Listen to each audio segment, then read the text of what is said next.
Olá, como vão? Esse é o canal Descrente em Sobrenatural. Eu volto a fazer mais um vídeo da série Bíblia, a maior mentira da humanidade, né? Esse é o vídeo 8 do livro de Gênesis, capítulo 1, versículo 21, na qual eu relato os erros de 45 a 50. Então vamos lá. Isso é só para mostrar a quantidade de erros absurdos que tem nesse livro, nesse capítulo, e que isso jamais pode ser aceito como uma verdade literal. Só porque não tem mínima noção de juízo pode alegar isso. Então vamos lá às incongruências, os absurdos desse versículo 21. Deus criou as grandes baleias e todo réptil de alma vivente que as águas abundantemente produziram conforme as suas espécies, e todas as aves de asas conforme a sua espécie, e aí viu Deus que era bom. Vamos lá. Eu relato 6 erros, claros objetivos, e vou discorrer sobre cada um deles. Isso aqui, quem quiser dar uma paradinha, depois ler, tem uma série de perguntas básicas que leva a cada um erro deles. Vamos lá, eu faço uma inversão entre o 48 e 49 no texto, mas depois eu explico. Vamos lá? E o 45. E Deus criou as grandes baleias. Na verdade, o original era grandes peixes, mas como não existia peixe maior do que as baleias, então eles fizeram extrapolação, que é o nome que se dá quando você faz uma fraude no texto, se chama-se extrapolação.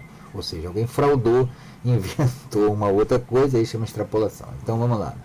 E Deus criou as grandes baleias. E as pequenas baleias, golfinho, peixe-boi, foca, leão marinho, elefante marinho, moça, narval, beluga, foca leopardo, tubarão-baleia, lula gigante. O tubarão-baleia, porque o tubarão-baleia não é uma grande baleia. Ele é um grande peixe, mas aí tinham tirado o grande peixe, então ele perdeu o status.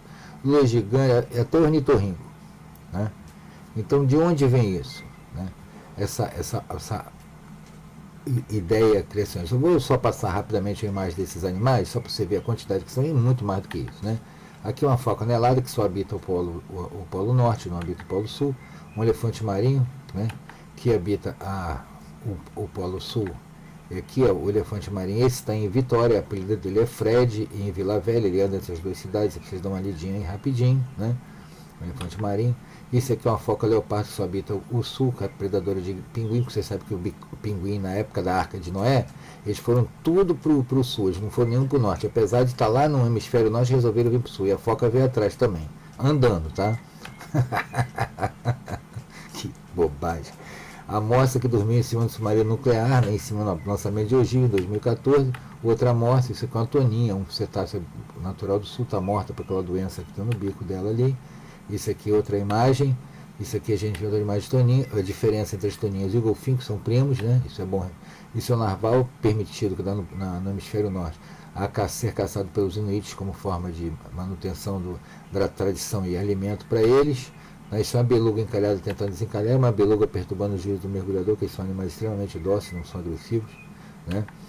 Duas belugas perturbando o juízo do câmera ali, o cara está tranquilo. E aí um enfrentamento entre um urso polar, né, e uma morsa, para você ver o tamanho dos dois, o gigante dos dois, o dentão da morsa. O urso não preda a morsa adulta. Filhotes eventualmente sim, mas não é normal. E aí você vai ver o tamanho da pata de um urso polar e a mão humana, para você ver as comparações aí. Isso aqui são o dugongo, o manati, o peixe-boi, que também não são peixes, não são répteis e não são grandes baleias, que habitam a costa da América do Sul e parte da costa da América do Norte e parte da costa da África, porque de onde vieram, há uma visão de um tubarão-baleia, para você ver, né? Não é uma grande baleia, um tubarão, isso é realmente um peixe. Isso aqui é um calamar das grandes profundezas, né? O lula colossal, o lula gigante, tem vários nomes para isso daí. A presa principal do cachalote, que é um tipo de baleia, né? Isso aqui é um peixe que ocorre no Mediterrâneo, conhecido, foi identificado no Mediterrâneo pela primeira vez. Esse é um peixe transparente, estranho, tem algumas dezenas de metros e com certeza não é uma grande baleia, mas é um peixe. Isso aqui é o preceito bíblico, né, que diz, né, que Deus abençoe, ele diz: sejam férteis e multipliquem-se e enchem e subjuguem a terra e dominem sobre os peixes do mar, sobre as aves do céu, sobre todos os animais que se movam na terra. Então está cumprindo o preceito. Esse preceito é uma idiotice, tá? Por favor, a humanidade não deve seguir isso, que isso é uma burrice, tá? Isso é um absurdo, tá? Isso é um absurdo completo, né? Gênesis capítulo 1, versículo 28. Tá, e vamos lá. Perguntas importantes. É para o indivíduo religioso responder essas perguntas. Quem criou as pequenas baleias, como golfinhos e tonitos? Tem que ser respondido. Quem criou os grandes peixes que não são baleias, como no caso do tubarão-baleia? Quem criou todos os outros milhares de espécies marinhas que não são peixes, répteis ou grandes baleias, como estrela do mar, crustáceos, pepino do mar, lulas, medusas, corais, etc, etc, etc, etc. Tá? Outra pergunta. Quem criou as plantas marinhas e quando foram criadas? Porque não está na criação. Quem criou as grandes lulas e medusas que não são peixes, não são répteis, não são mamíferos? Quem criou a maior biomassa do planeta, que é o plâncton?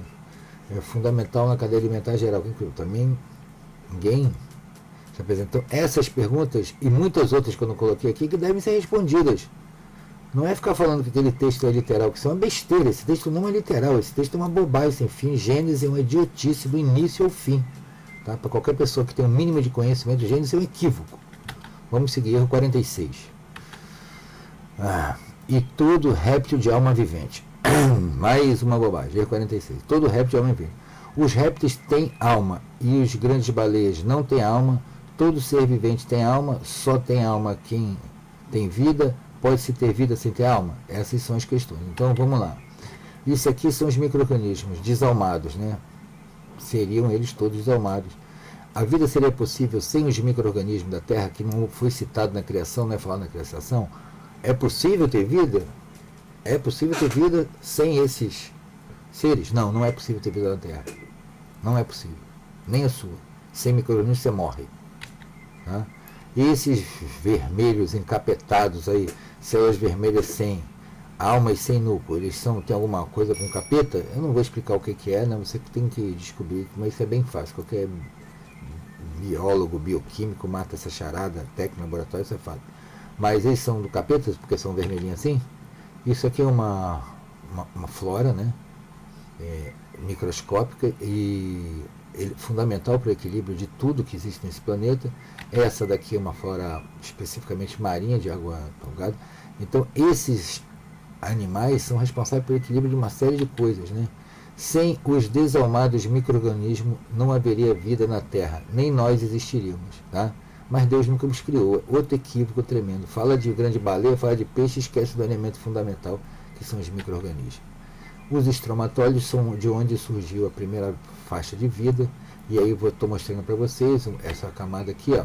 Há mais de 20 anos é conhecida a presença de estromatóides no chamado Silex Pool, uma formação rochosa que fica na Austrália, datada do início do Mesoarqueano, ou seja, cerca de 3,5 bilhões, quando surgiu a vida na Terra, provavelmente, e por serem fósseis tão antigos, pensa-se que sejam testemunhas dos primeiros organismos a realizar a fotossíntese oxigênica, responsáveis pelo oxigênio, porque os criações não sabem nada, mas quem entende de evolução, quem entende de coisas mais sérias e comprovadas, sabe que não havia oxigênio na superfície do planeta Terra, na nossa atmosfera, que também Deus nunca criou a atmosfera, né? Nesse mito criacionista, ele não cria atmosfera, ele não cria água, ele não cria micro-organismo, ele não cria nada e está tudo aí.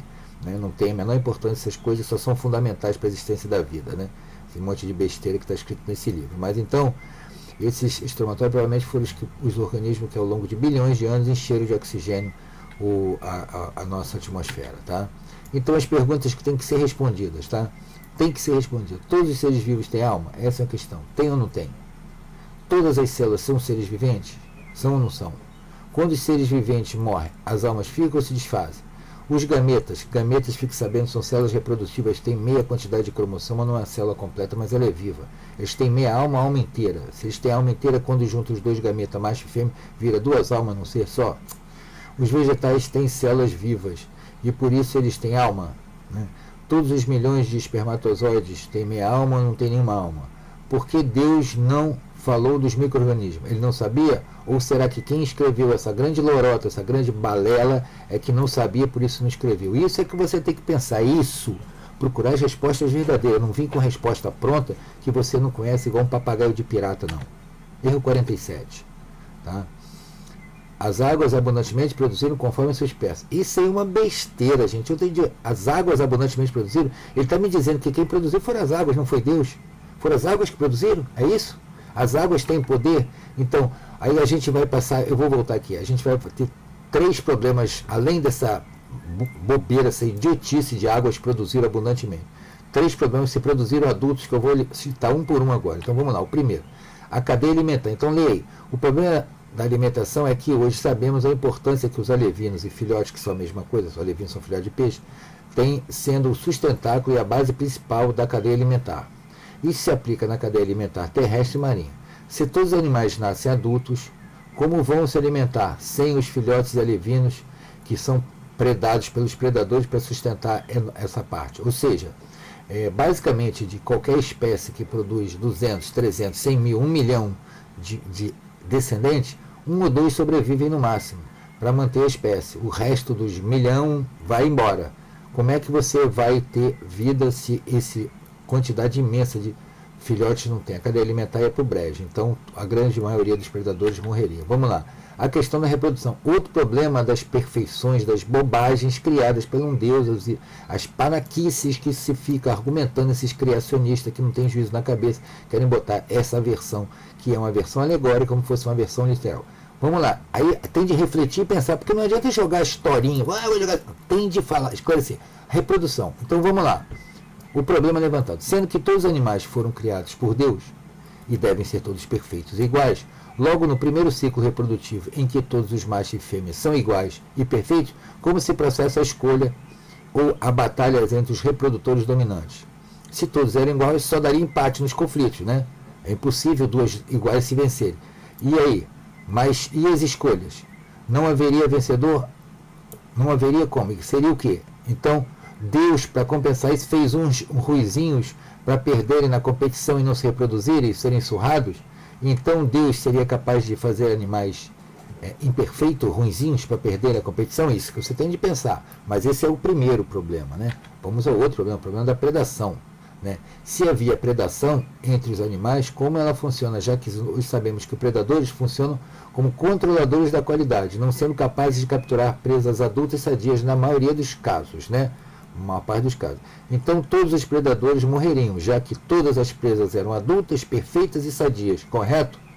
Não ia funcionar a predação. É outra coisa sem sentido, idiota, colocada aí nessa mania de perfeição equivocada que não existe, tá? Então são 3 dilemas que têm que ser esclarecidos e ninguém vai esclarecer porque essa alegação bíblica é uma pura, completa e absoluta idiotice criacionista. Vamos lá. As perguntas das respostas. Quem criou os peixes? Foi a água. A água que tem poder de criação, porque as águas produziram abundantemente. Tem de explicar, tem de falar, não é isso, está errado o texto, é isso. Os animais nascem adultos já sabendo tudo.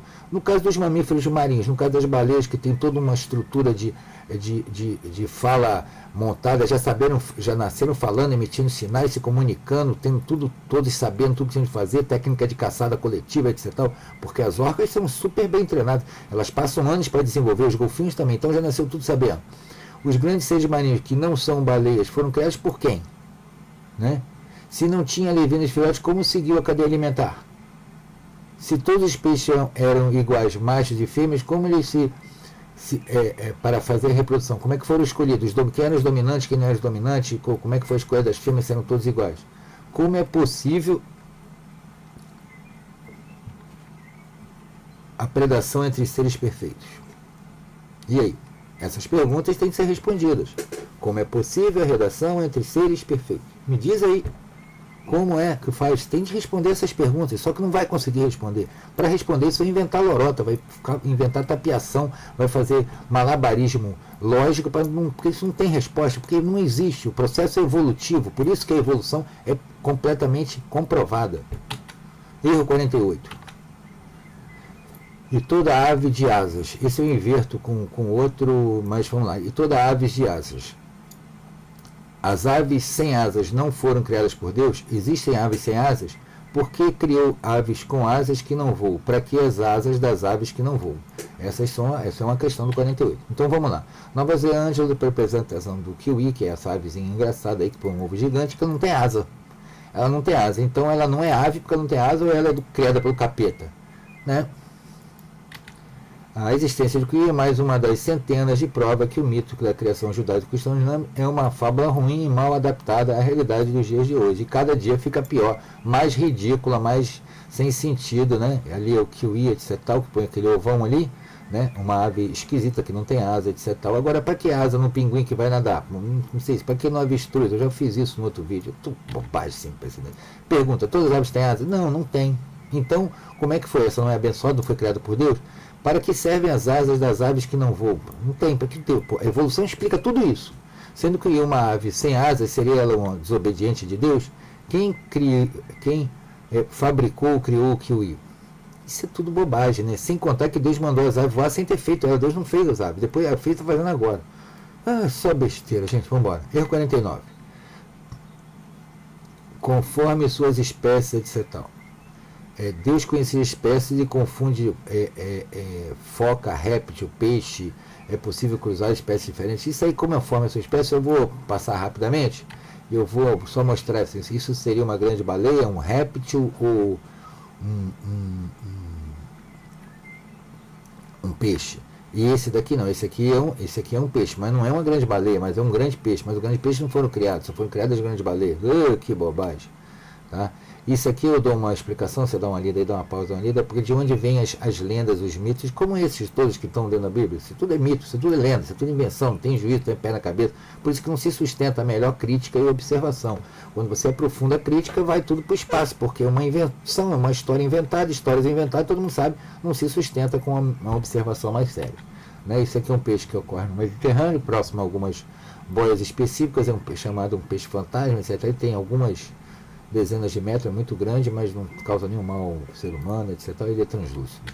Tá? Então vamos lá. Isso aqui, só aqui para você ler aqui, tem 16 espécies que são cruzadas, diferentes, e a maioria delas é muito diferente. Tem inclusive números cromossomial diferentes e produzem algumas delas híbridos estéreis ou híbridos não estéreis, mas isso não importa. O importante é que eles cruzam, né? E isso está em tese proibido dentro da Bíblia. Como é que então cruza? Como é que você produz? Mas o processo da evolução, que classifica todos os animais em clado, diz que realmente a lhama é parente do camelo, não, tá? É um equívoco, dromedário, tá? Parente do dromedário, principalmente. O camelo é que ele tem 2 corcóides. E ela cruza. Por quê? A evolução garante isso, mas a criação não garante nada. A criação é uma invenção, uma bobagem religiosa cristã que não tem nem pé na cabeça, não resiste à menor crítica e fica sendo zoada por gente como eu, no caso aqui, porque não tem pé nem cabeça, né? Então, as perguntas: o cruzamento entre espécies diferentes não vai de encontro ao mandamento bíblico, conforme a sua espécie? Vai, mas aí tem que falar que não vai, porque já provou que tem um monte de espécies. Mulos e burros, né, eram produzidos desde a Grécia e Jesus deveria os conhecer, né? Esse tipo de híbrido não seria um pecado, porque o cavalo e o jumento têm quantidade de cromossomas diferente, 46 e 44. E eles cruzam e sai a mula, né? Eu já falei isso no outro vídeo. Então, vamos lá. Isso aí, então, é um cruzamento esperma.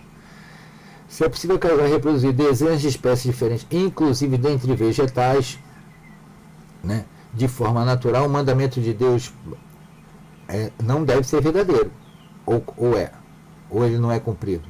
O mandamento de Deus, que não impede o cruzamento entre espécies de animais e plantas, por quê? Seria esse um mandamento que não seria mandamento? Deus não manda nada, ou ele não determina nada? Então, essas coisas têm que ser respondidas. E tem que responder de forma clara. Não pode fazer enrolação, não pode fazer malabarismo filosófico, não. Porque isso é uma invenção, tá? Erro 50, para terminar isso aqui, ó. Vamos lá. E viu Deus que era bom. Isso aí é um festival. De novo isso, eu vou falar rapidamente. O novo conceito de Deus acha que é bom depois de ter feito. Existia alguma dúvida? Poderia não ser bom? Leia esse negócio aí. E poderia ver que era ruim? Por que Deus falou que era bom? Se ele é onisciente, se ele já sabe de tudo. Né? Perguntas. O que Deus achou que era bom, mas poderia ser ruim? O que ele fez? Deus não tem certeza do resultado de algo que fez? Deus pode fazer coisas ruins? Deus não é onisciente, ou seja, não tem ciência de tudo que está fazendo?